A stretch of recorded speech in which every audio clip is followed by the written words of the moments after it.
Welcome to The Explainer. Today, we're jumping right into a totally unique and honestly fascinating breakdown of modern history. We're looking at a philosophical framework drawn straight from a prominent lecture that interprets South Korea's rapid post-war development not just through your standard economics or politics, but as a grand, meticulously orchestrated cosmic plan. So think about the sheer contrast here. We are taking well-known historical events, like the devastation of the Korean War or the 1988 Seoul Olympics, and reframing them entirely. It's a highly structured, metaphysical take on global events. And hey, whether you're totally new to this philosophy, or you've been following it for a while, unpacking the logic behind these claims is a brilliantly captivating exercise in understanding different worldviews. Okay, let's dive into this. The entire foundation of this source material rests on one incredibly striking claim, that the year 2012, specifically the year of the Black Dragon, officially marked the end of human evolution. Now, according to the speaker, humanity has been in this constant state of evolution and development for literally millennia. But 2012, that was the absolute finish line. It was the capstone for our growth phase. So the idea is that everything humanity was supposed to invent, develop, and learn during its evolutionary cycle was totally completed by that specific date. It's a massive paradigm shift, right? Because it suggests we're no longer in an era of becoming. Instead, we have arrived at a completely new stage of existence. Now, to really grasp how this framework operates, we have to completely redefine a core concept here, and that is energy. When the speaker talks about universal energy being concentrated or moved around, they are absolutely not talking about physical resources. So forget about oil, coal, or electricity. In this worldview, humanity's absolute highest mass resource, the ultimate form of energy in the universe, is knowledge. Every philosophy, every scientific breakthrough, every cultural shift we've produced over thousands of years, it's all viewed as a highly compressed, infinitely valuable form of metaphysical energy. And as you'll see in just a moment, the movement of this specific knowledge energy is exactly what dictates the rise and fall of nations in this philosophy. Let's move to and see how this builds into a highly specific cosmic timeline. The speaker maps out this precise chronological roadmap for the global shift. It kicks off right after World War II, when a very specific generation is born. Moving into the 1950s, we hit a period of total ruin, which forces this massive absorption of knowledge. Fast forward to 1988, which is framed as a key milestone where that global knowledge is fully gathered up. Then, like we just talked about, 2012 marks the definitive end of human evolution. And finally, 2013 and beyond represents this entirely new epoch, the era of application. This timeline is really the absolute backbone of the entire lecture. It provides the structural blueprint for how these universal forces supposedly guided global history over the last century. Section 1. The Chosen Generation, Architects of the New Era. So, if humanity has officially finished its evolutionary phase, who exactly is supposed to step up and lead us into the next one? Well, the source material is highly specific about who carries this cosmic responsibility. The lecture posits that a very specific demographic was born to stand at the absolute center of this new era. We're talking about the baby boomers born post-World War II. But the framework actually narrows it down even further using zodiac signifiers. It centers specifically on those born in the year of the white horse, expanding outward to a 12-year window that covers the years of the rooster right through to the dog. According to the speaker, these individuals were brought into the world precisely as humanity's evolutionary phase was entering its final critical act.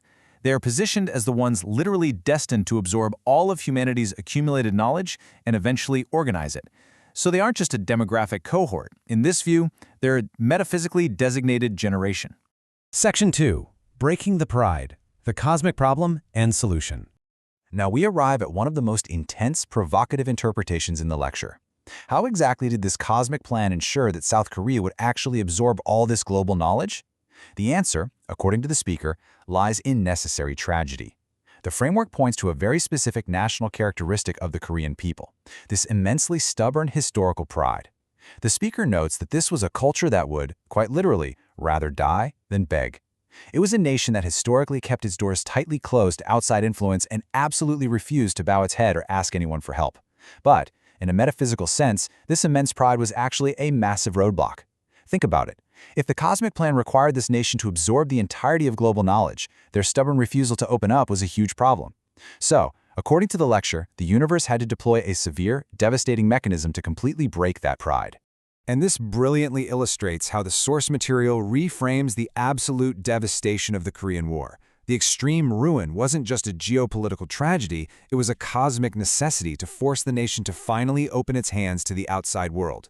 When the country was reduced to ashes, sheer biological survival dictated that they accept international aid. But here's the twist. While physical aid, bags of flour, sugar, pencils, poured in from around the globe, the speaker argues that a hidden transfer was actually taking place.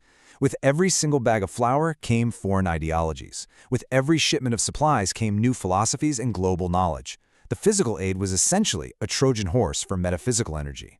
Let's break down this cosmic absorption process step by step. First, the absolute ruin of the war literally clears the national slate. Everything old is just wiped away. Second, the previously closed borders are forced completely open, simply for the sake of survival. Third, international aid arrives, but critically, it arrives from all over the globe, representing this massive multitude of cultures and ideas. And finally, the most crucial step of all. As the chosen generation is physically fed by this aid, they are simultaneously ingesting the core global knowledge, that ultimate energy that the rest of humanity spent thousands of years evolving and producing. They were essentially eating global philosophy right alongside their daily bread. Section 3. The 1988 Olympics, a hidden metaphysical meaning. Now, what's really interesting about this slide is how it frames the end of that absorption phase. If the post-war era was the beginning, when did it end? The speaker points to a very specific, globally recognized event, but gives it a totally different context. This framework completely redefines the 1988 Seoul Olympics. Now, in standard history, we know it as a massive international sporting event that showcased South Korea's economic miracle to the world, right? But in this philosophical framework, the 1988 Olympics was not merely about sports. The speaker claims it was a literal cosmic celebration. It was the exact moment when the international community came together to celebrate the successful delivery of humanity's ultimate knowledge into this formerly ruined nation. The fireworks, the global gathering, they weren't just for the athletes. They were a metaphysical milestone marking the successful transfer of the world's intellectual energy. To support this timeline, the speaker references what they call nature's 3-7 law. Basically, according to this natural law, true completion doesn't actually require 100%. A cycle is considered structurally fulfilled when it reaches a 70% threshold. The framework argues that by 1988, and culminating in that critical year of 2012, this grand preparation phase had successfully reached its 70% threshold. The era of absorbing, growing, and taking in the world's energy was fundamentally completed. The slate had been wiped clean, the knowledge had been gathered, and the cosmic quota, it had been met. Section 4. 2013 and beyond, opening the future of humanity. So, the crucial point is the hard pivot that occurs after 2012. This brings us directly to the climax of the explainer. If the preparation is completely finished, what exactly is supposed to happen right now?